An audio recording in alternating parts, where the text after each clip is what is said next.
Introduced by Fisher-Price in 1987, the PXL2000 camera recorded video on standard audio cassette tapes. As a toy for kids, it cost about $179, and that price tag was a little hard to justify at the time. That translates to just about maybe a little more than $500 in today's money. It was only on the market for 1 year before it was deemed a commercial failure and pulled off store shelves.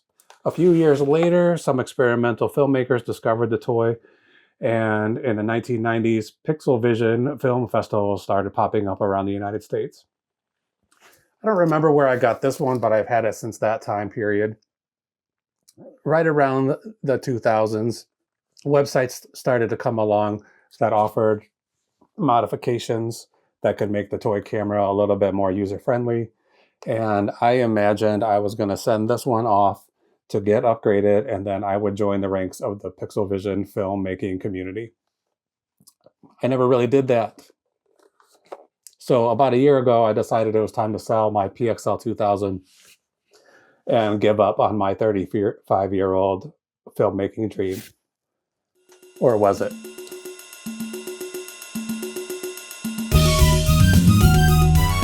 Okay, so welcome back. Today we're going to pack up and ship this PXL2000 camera. It is a little bittersweet. I have had this for a long time, and selling it kind of hurts me a little bit. I posted this on eBay way back in January of 2024. It's February 2025 now, so it took well over a year to sell, and I had it listed the whole time at about $160. $159.99, and I got a lot of interest in it. I did send out several offers, and nobody took the bite. I'm not sure why, because these cameras sell pretty hot. They're pretty rare. I think there were only something like 400,000 ever made by Fisher-Price, so they're hard to come by. And maybe I haven't really looked into that filmmaking community since the 90s, so maybe there's just no interest in it anymore, or less interest anyway. But today I finally got a notification that it sold, and that's time. It's time. We got to get rid of it. But I do have another one, and the other one is they sold this camera by itself, and then they sold a big package that included a TV monitor, a cassette tape to record on, and some other accessories. So I have that kit that's been just in a closet for the last 30 to 35 years maybe, and I will be selling that soon too. I'm never going to make a movie with this camera, so I might as well get the cash that I can get for it. So this one sold today for $159.99 plus shipping. I have a $0 cost of goods on it because I've had this since I was a young man. Probably got it from a garage sale, I would guess, in 1996, maybe 1999, something along that time period. I'm not sure when, but it's time to go. So let's set this aside, and then we'll grab everything else that's about to get packed up today. There's about 6 orders total, and we'll just go ahead and pack up everything that's going to get packed. I'll turn a light on here so we can see what we're doing.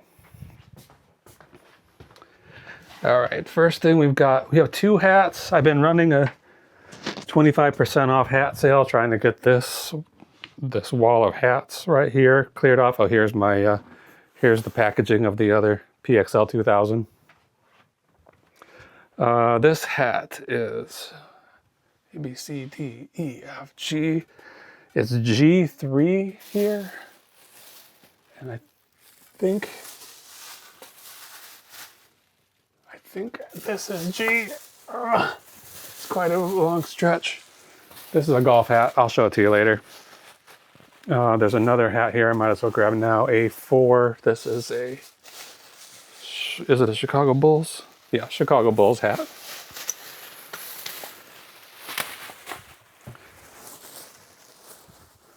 So I just hung some ribbons from the wall here. I stapled some ribbons to the wall, and I just used these little, office binder clips to hold them. Put them in these bags, twist up the bag, put the clip on there, and hold them on there. And they're organized by the alphabet: A, B, C, D, E, F, G, and then numbers down to help me find these hats when I need to pick them and pack them. So this 25% off sale has been going on for, I don't know, maybe less than a week. I think I'm gonna run it for 1 week or one more week. It's about a 2-week sale, and we'll see if we can sell any of that stuff. Okay, I've got a wallet,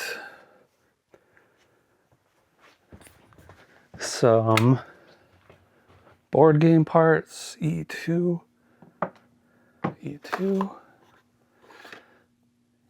here we go. And then the final thing we're gonna sell today, we're gonna pack today anyway, is this N2C. Is it right here? Yeah.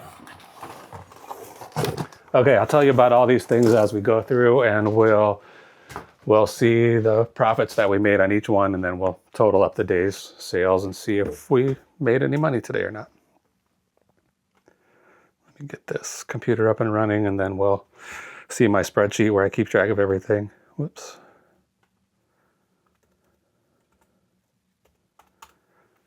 I had an email this morning from Google telling me that there was something wrong with that I did something against the Google's terms of service, and they have deleted my new Google account, including my YouTube channel. I don't know exactly what the issue was. It gave me a link to say, I would like to appeal this decision, and it was immediately approved. So it lasted about 10 or 12 minutes where I thought I was losing all the work that I've been doing lately, and then all of a sudden it came back. Okay, I'm going to go ahead and get this open. These are the orders, and then I'll get my spreadsheet open here, and we will get to work. The last thing that we just sold, we might as well go in reverse order, and then we'll talk about them as we go. I'm going to grab this right now from this. I grab things from the currently listed spreadsheet and move them to the sold spreadsheet.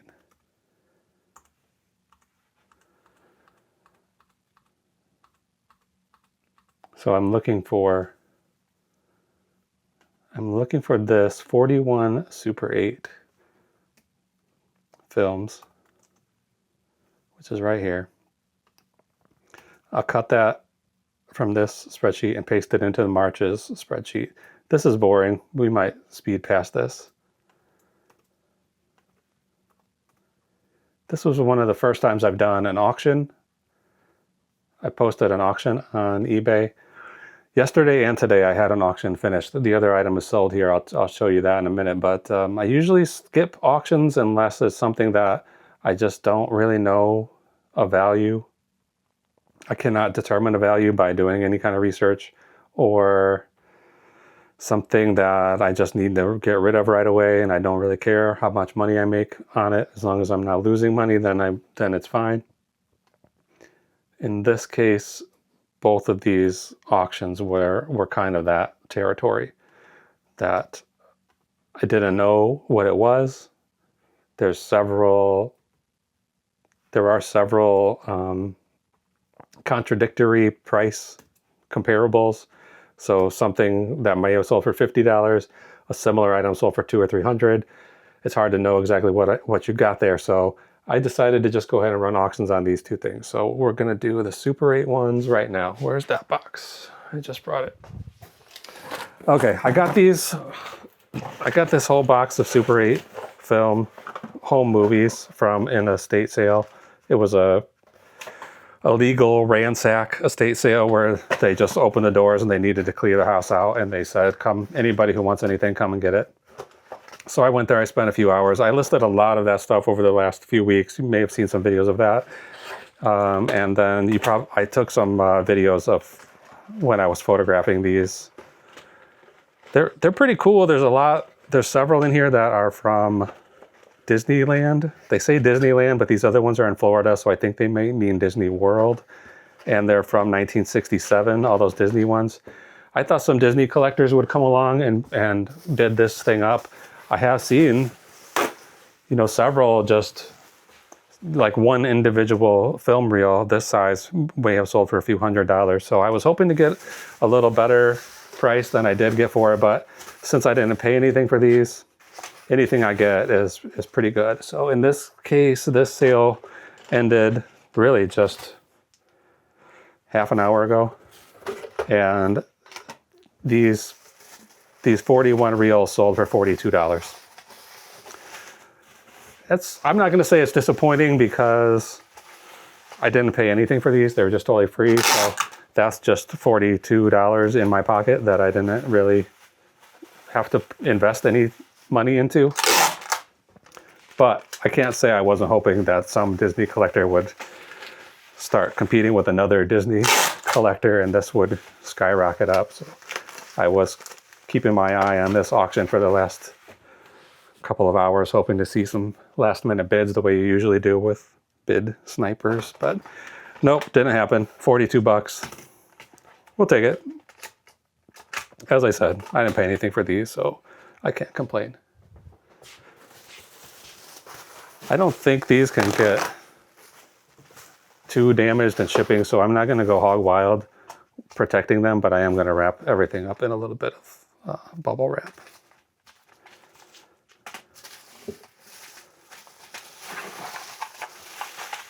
Okay. There's these ones in the plastic reels, and then there's the ones that, I mean, these have no information. These could all be Disney for all I know. That says somebody skating. I don't know what people can do with these just other than watch them. I know that technically anything that you create automatically has some sort of a copyright on it. So I don't know if anybody could just take these and use them to put in a movie, or they just want them to watch and enjoy. I really don't know. There's probably a whole archive on the Internet Archive of home movies. I'm sure there is.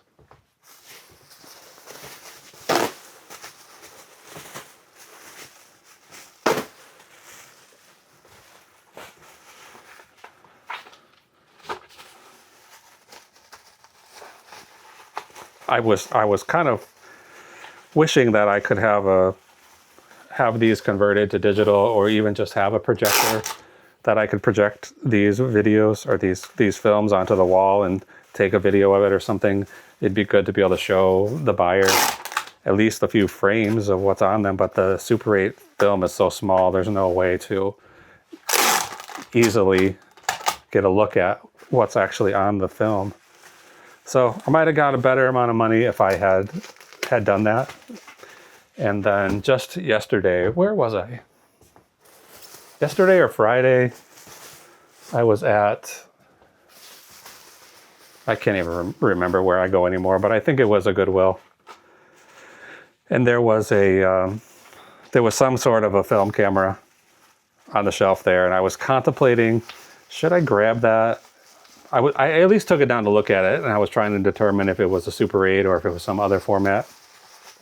I never did figure out because I decided this thing is on auction and it's ending tomorrow. I'm not going to spend the time to try to get a projector up and running and take the time to project these reels for an auction that's already just has one day left. So I left that projector behind.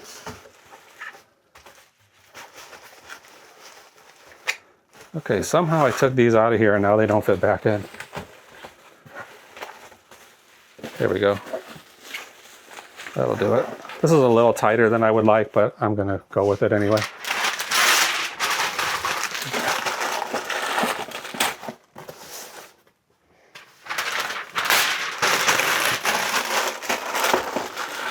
This is going to be relatively heavy.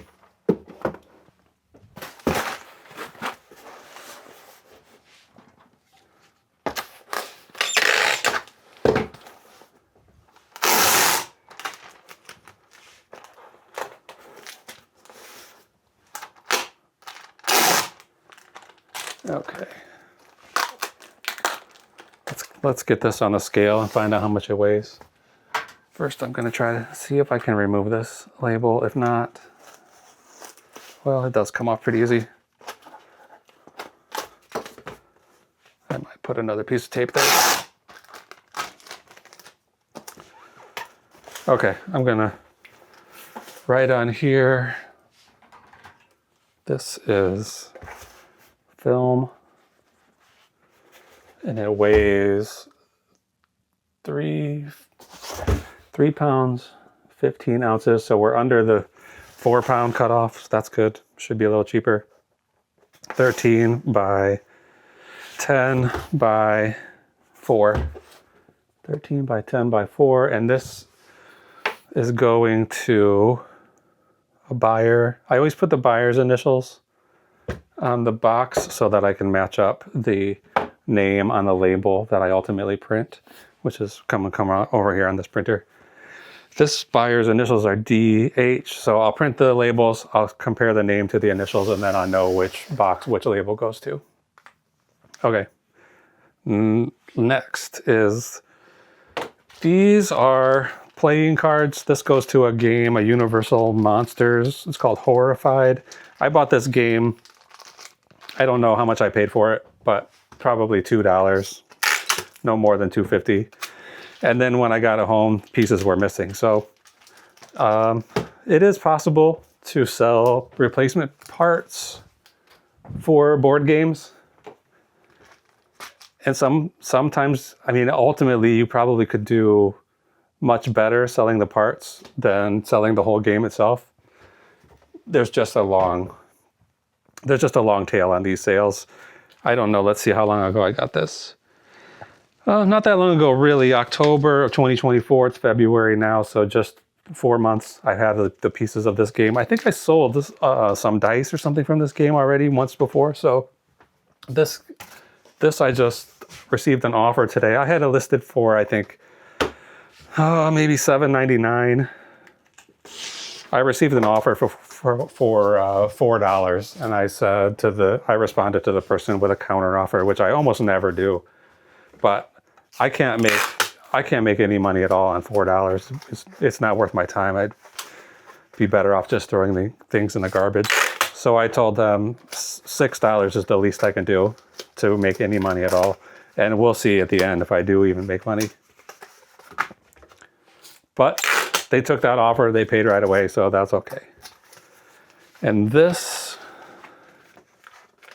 I've estimated, I probably broke this thing apart into several listings, and this one I've estimated that I spent 50 cents on.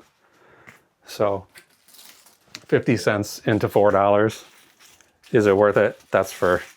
You can decide if that's the kind of sales you want to do. It's not really what I love to do, but since it takes up such little space, very easy to ship, I'm going to reuse recycled materials. I'll probably end up making $2.50, $3 on this sale, so it's probably not worth it, but whatever. Just gonna keep on moving.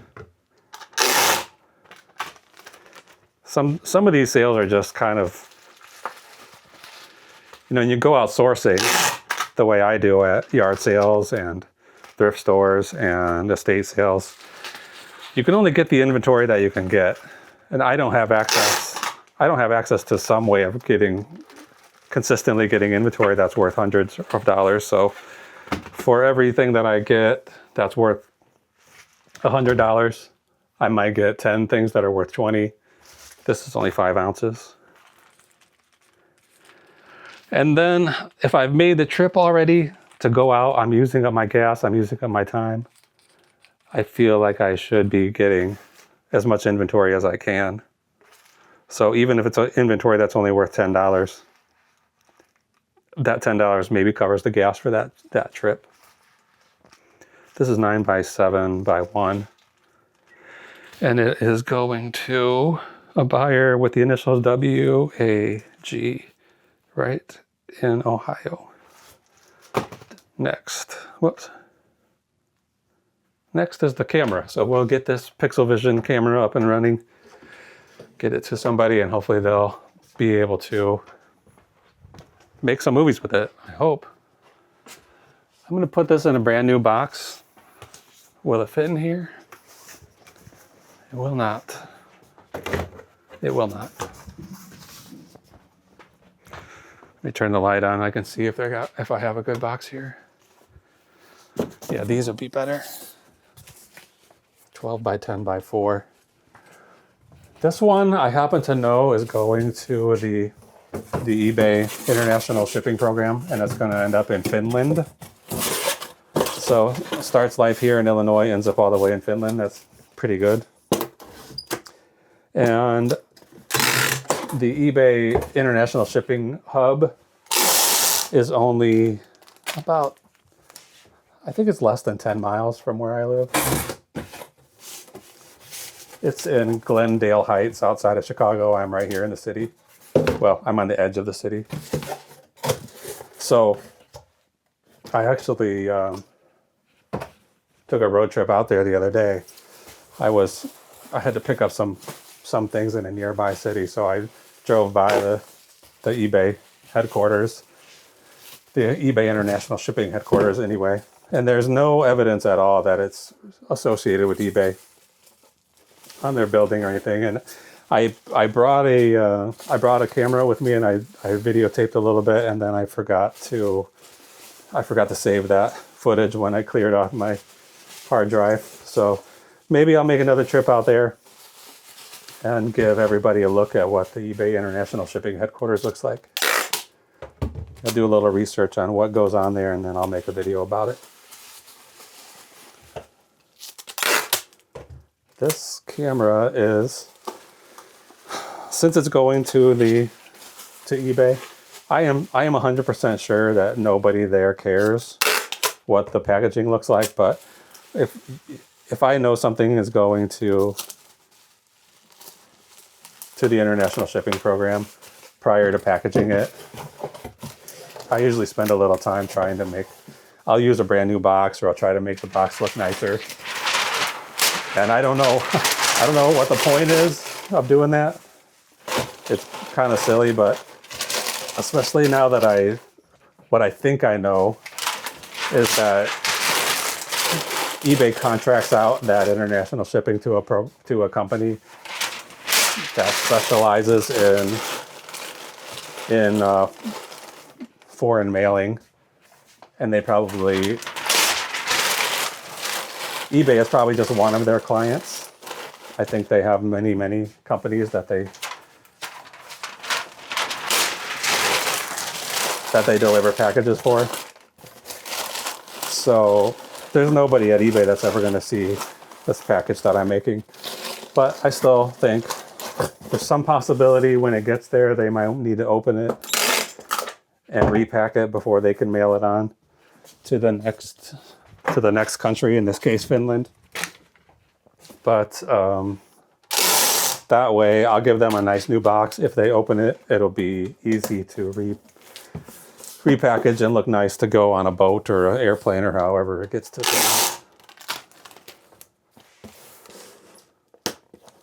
The great thing about that program, eBay International Shipping, once you get your package to their door, the eBay International Shipping Hub, then you're totally out of it. 2.3. If the buyer wants to send it back, it gets sent back to eBay, not to me. Or if there's some kind of damage in shipping, eBay takes care of it, and I'll never ever see this package again. So 13 by 11 by 5. I'm just going to write EIS on here so I'll remember what that goes to. I'm putting these in order so once the labels print, I can easily find the package that they go to. Okay, next is this Bulls hat. I'm going to take it out of the bag and show it to you. This one still has the tags on it. So 1998 Chicago Bulls NBA championship. I thought this would make it a little bit more valuable, having this all over design, but not so much. I think this hat was only worth about, I don't know, $35. vintage hat from 1998. I thought it would be worth more than that. I do have another Bulls one that is worth quite a bit more. I hope. I think I have it listed for about $250. So we'll see if that one ever sells. This one and that one and a lot of other hats I got from a yard sale where a guy had his whole hat collection up for sale.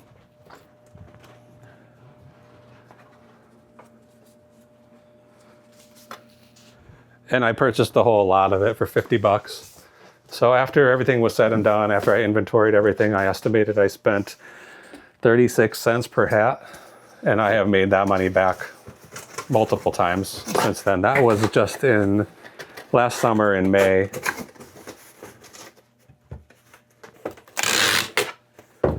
The first thing I did was pull out anything that seemed more valuable. And then I lotted up a lot of the things that didn't have much value, and I sold 3 lots of maybe 40 or 50 hats for, I don't know, between $60 and $80. And those all went to Japan. Okay, this will fit, but I'm going to cut this down using this box resizer. Actually, I might as well do, I think I might do 2 of these at once since I'm going to ship another hat next. Let me get that other box ready and we'll just do them both at the same time.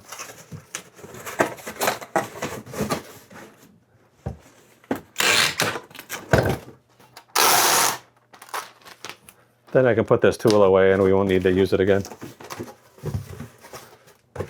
I bought this resizer off eBay and it works fine. I wish I had one of the nicer steel ones. But this does the job. This is a 3D printed contraption. I don't know if you can see it. It works well. Okay. Now we're going to split these corners and then this box will be a lot shorter. I'll just put this hat in here. I'm going to put a little paper around it.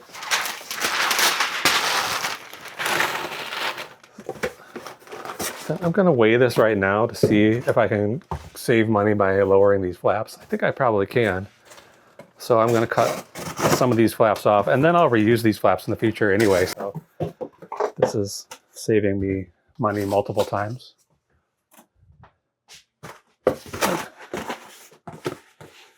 I will cut one more flap off.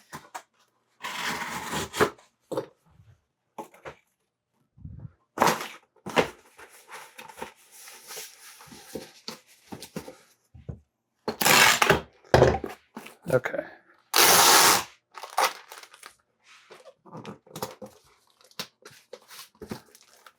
This is a little bit unstable now. It's not the way whoever designed it intended it to be shipped. So I'm going to put a little extra tape on it just to try to make sure it stays together. I think that'll do. Okay, I'm going to write on here Bulls, and then it probably weighs 9 ounces. I was hoping I could keep it under 8.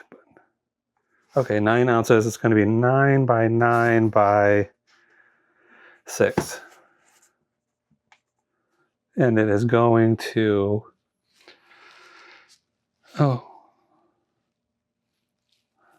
don't know. There's a bunch of numbers on here. I'm not sure what this all means, but it might be a drop shipping situation. But it is nearby here. Usually those drop shippers are in coastal cities.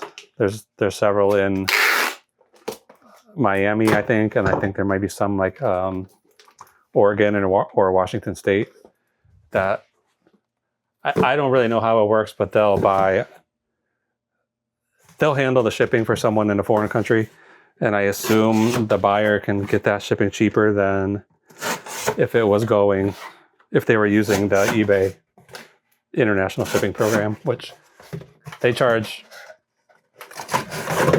I don't get to see how much they charge a buyer for that kind of shipping.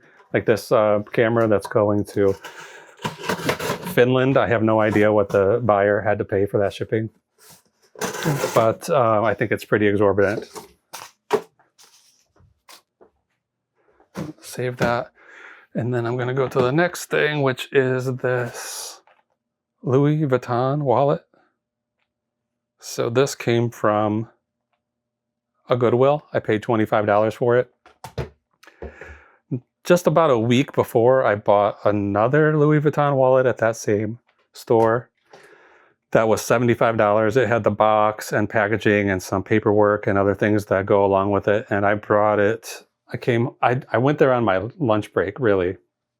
And I went into work and I told my coworker, I just got this Louis Vuitton wallet.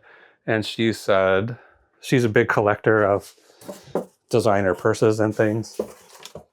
So she said, well, bring it in. Let's take a look at it. And she, as someone who knows what she's talking about, she did a bunch of research on it. And she said that it was authentic. I still had my doubts about it, whether it was authentic or not. I paid $75 for it, which I wouldn't normally pay something. I wouldn't normally pay that high of a price for something. But if it was authentic, it probably would have sold for, it could have sold for $400 or maybe more even, I'm not sure. But I had my doubts about it. She didn't have any doubts. She did a bunch of the research. She was looking at the stitching. She was looking at some letters that were printed on it, some numbers that are on the inside, the packaging it came in, and she was comparing all of that to this website that told you how to tell if it was real or not. And so she was convinced it was real. She said she might be interested in buying it for, I told her the lowest one I saw on eBay sold for $220, and she said she would be willing to pay that. And I told her, since I paid $75 for it, I would just sell it to her for $150. And that way, if it turned out to be a knockoff, that would be, I would feel a little bit better about it if it turned out to be a knockoff. But she was so convinced that she was really happy to pay that. So I went on my lunch break, bought something, brought it to work, made it $75 on it. Then a week or so later, I was there at that same store. And this is not the exact same wallet, but it is Louis Vuitton, and it's the same pattern on it. And I thought, there's no way there would be two of these in the same store a week apart. This has to be phony. I don't know. There's no way for me to know. I'm not going to send it off to get authenticated and spend that money on it. So this is another item I put up for an auction. I just thought we'll just let the market decide if it's phony or not. I took as many photos as eBay would allow, which is 24. I put close-ups of everything that I thought would indicate whether it was real or fake, and I listed it. I paid $25 for it, so I had it starting at $29.99 is the opening bid, and I guess the real collectors were hesitant to bid on it, so it only sold for $66. But I feel okay about that, because based on all the research that we did and my coworker, who's something of an expert, did, it's possibly real, probably real. I don't know. I'm not sure ethically what's right to do, but this is what I did. Or legally what's right to do, I'm not sure about that either. So you can come at me in the comments if you think I did something wrong, but I sold this wallet for $66.29, and I paid $25 for it. Which, I mean, that's not a great turnaround. If I saw something in the store that was $25, I would have wanted to be worth at least $100, probably more like $150 before I would consider buying it. Whoops. This weighs 14 ounces. And this box is 12 by 9 by 3. And it will be going to a buyer whose initials are JB. Put it here. Okay, then the final thing, I'm going to go ahead and take this tape off this bag so I can show you this hat. This one didn't come from that hat deal. I got this one from a Goodwill just right at the beginning of this month. I'm going to just cut the whole bag open. I have a bit more of these bags. Let's just tear it open. I'll put it in a new bag. This is a new era. It still has the tags on it. I don't know exactly what Fade is or Transfusion is, but it's some golf brand of some kind. Golf stuff seems to do well. Let's see if I can get a look at that Fade logo there. And then it has this walking, is it alcohol? Is this like after you play golf, you go and hang out in the clubhouse and drink whatever this guy is? Anyway, brand new, still has the sticker, New Era, $9.50. This is a good hat. I paid up for it, $5.50, but I sold it for $36. So something that's like $5, I'm really looking to get $50 for it if I'm buying something at the thrift store. Lower amounts like that, if it's $1, I want to get more than $10. If it's $2, I want to get $20. I want 10 times my money for something that's, $10 or less.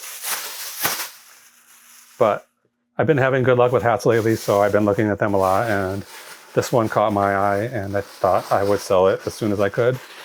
The fact that it's $36 even tells me that I probably took an offer on it. I don't remember for sure. Because I usually put all my listings ending in 99.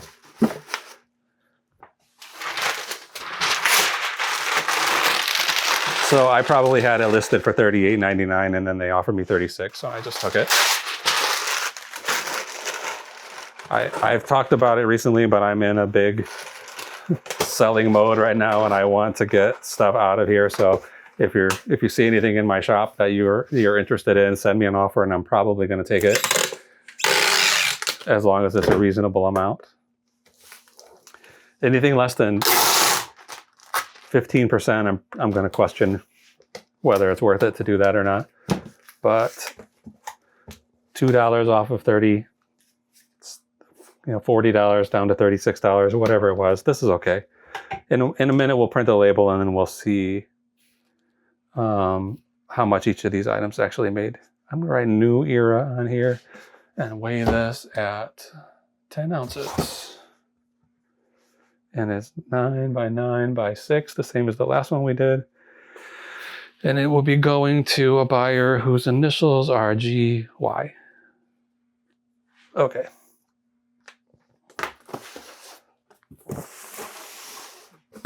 Next thing we're going to do is print all these labels. I don't think I'll need this or this, so I'll put it away now. This, put it away now. Okay, let's get our computer out. We'll go to eBay, click this little notification bell, and the first thing that comes up is usually telling me which items are ready to ship now. Clicking on that link goes directly to eBay's bulk label purchasing page, and then I can just start adding in numbers here. Okay, this was 3 pounds. This is the film strips, the film reels, 3 pounds, 15 ounces. It's 13 by 10 by 4.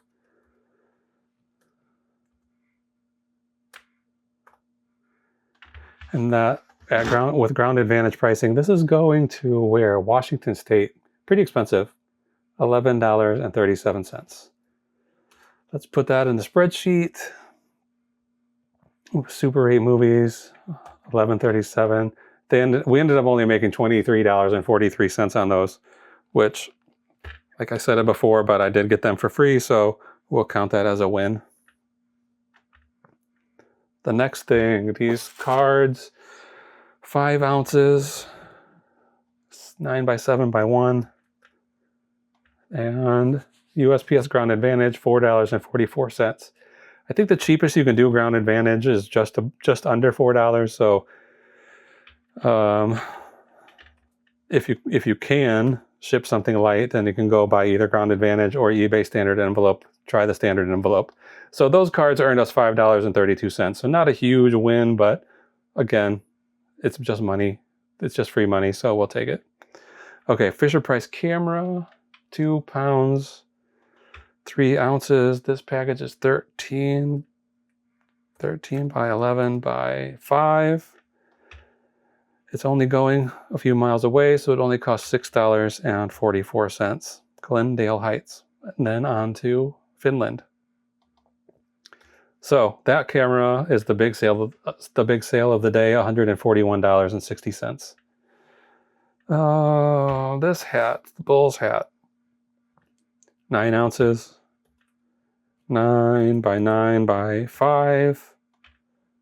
Ground advantage, $5 even. I had that 2 times in one day yesterday, a round number like that, which seems very unlikely, but now another one.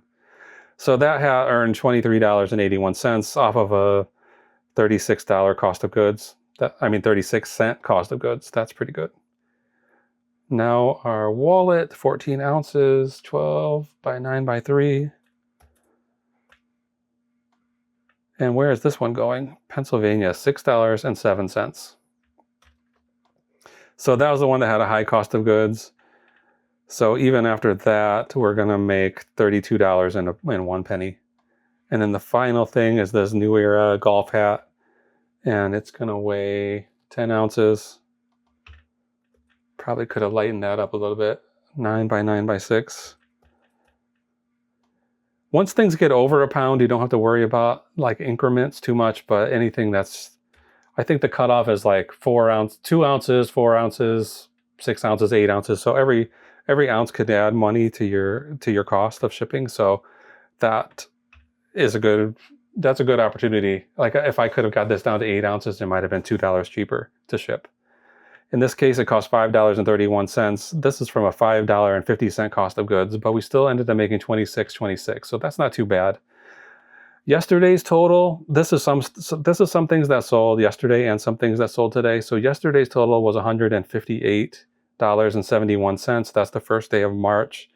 Today, for the second day of March, we'll add in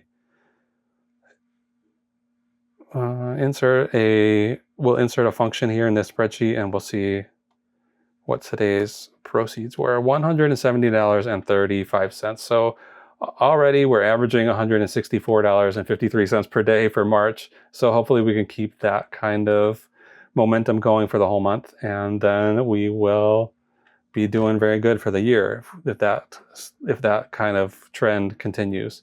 So $38.63 total on shipping we spent today.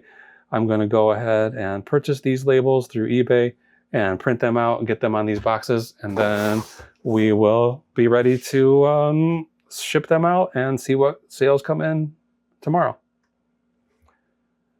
Okay, print labels.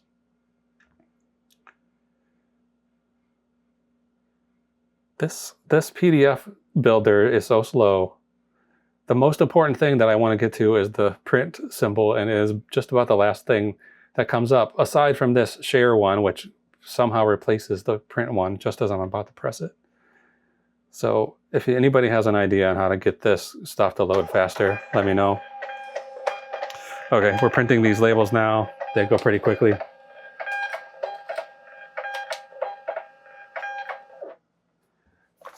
I'm currently trying to list between 5 and 7 items a day.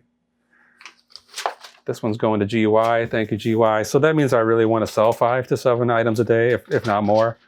JB, thank you, JB. Thank you for the purchase. And that seems to be about where I am. Like I'm averaging about 6 sales per day. So I would like it to go up. I want my shop to just keep getting smaller. I want to keep adding items to it and have it get smaller. So if I can list 6 or 7 items a day and sell 9 or 10 items a day, that would be perfect for me. This is going to WAG. Thank you, WAG. And the final item of the day going to DH. So thank you, DH, for purchasing these film strips. Okay. that's it for today. I'm going to get these put on the porch, and I'll put out a request for the carrier to come and pick them up tomorrow. And hopefully we'll be back with a bunch of sales tomorrow. If not, we'll probably think of some other videos to make. So subscribe if you like this kind of content. If you want to ring that notification bell, go ahead. I don't really know what it does, but everybody else says it. So go ahead and push that. And then we will see you tomorrow. Thanks a lot. Bye.